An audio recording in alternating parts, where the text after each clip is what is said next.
Welcome back to another technical deep dive here in the debug zone.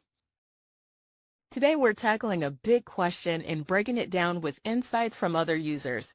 Hopefully this clears up some misconceptions and helps you get the answer you need. So buckle up, stay a little curious, and let's jump right in.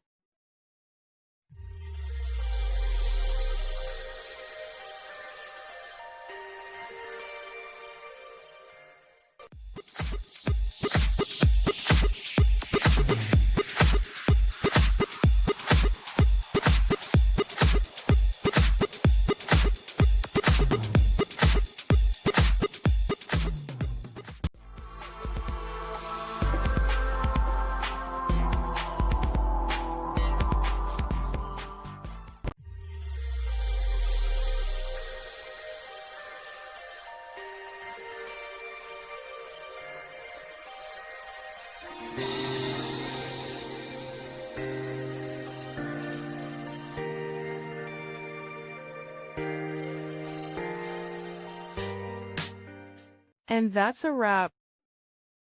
I hope you found the answer you were looking for. If you did, take a second to hit that subscribe button. It really helps out. And let me know in the comments which solution worked best for you. See you next time in the debug zone.